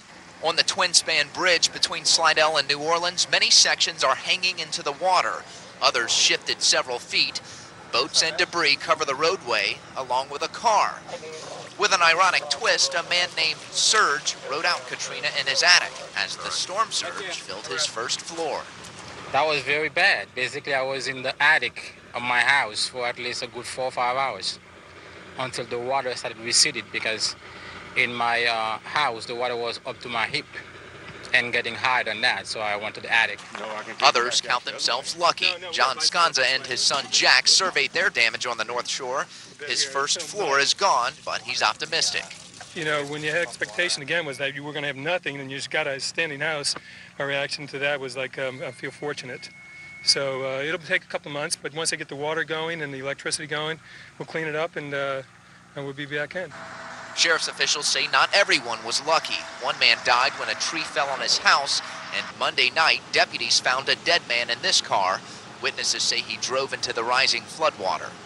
Overall, Sheriff Jack Strain calls it complete devastation in St. Tammany Parish. Their worst expectations are now reality, and as they begin to look for the lost, it could get even worse. Many young people lived in these apartments and I guess prepared to go to school in New Orleans. How many of those people stayed in those apartments on Monday? And we don't know that yet. We're preparing for the event that there may be multiple or hundreds of bodies, and we're just hopeful that that's not the case. Now, Sheriff Strain estimates that about 50% of the residents from St. Tammany did evacuate for this storm, and the reason they don't want them to come home is because they just can't handle all the extra people right now. There is no electricity, you can't even flush the toilet, and there is absolutely no communication by phone right now. We spoke to several deputies who have not even been able to call their families. They wanted us to pass the message along. They are all accounted for and okay. Now, when it comes to the twin-span bridge, DOTD engineers did get out there for about an hour today. They had a look at it. Tomorrow, they hope to get out there by boat and look for further structural damage. No word on when it will be open. Reporting from Slidell, I'm Ben Lemoyne, Channel 4 Eyewitness News. That is the latest from the Slidell area, the Eden Isles area. Obviously, a lot of people are going to be devastated when they see that video. Absolutely. Hard to imagine. It's even though we've heard this before, people being trapped in homes, you know, for hours waiting to get out. That's difficult to hear. Also, we want to get an update from the parish president of Jefferson, Aaron Broussard. He talks about conditions and long-term recovery efforts. Here's what he told Dave McNamara about that. You've now had about 24 hours to get a real good look, I would assume, at what's happened. How would you assess the condition of Jefferson Parish at this time? Well, as a man who was raised in Jefferson Parish my whole life and saw so many of these areas at so many different times in my life and had deep affection for so many of these areas over a period of time, this is a massive emotional shock to see so many areas transformed and transformed forever. This isn't a matter of repairing a shingle on a roof. This isn't a matter of repainting something that's all going to look like new. Jefferson Parish as we knew it is gone forever. And we're going to have to rebuild it. And we're going to have to rebuild its infrastructure. We're going to have to rebuild its urban forest. We're going to have to rebuild some of its institutions. We're going to lose businesses that we're probably not going to get back because technology is portable, and the businesses that cannot tolerate the 1 month or more shutdown are going to set up operations somewhere else and figure it out that with fax machines and cell phones, they can keep all their customer base and may not rebuild. I think we'll get the people back. The people are very proud of where they live, but I doubt we'll get everything back that we had, and certainly we're not going to get nature back that we had. The damages, the emotional scarring, the trauma, it's yet to come.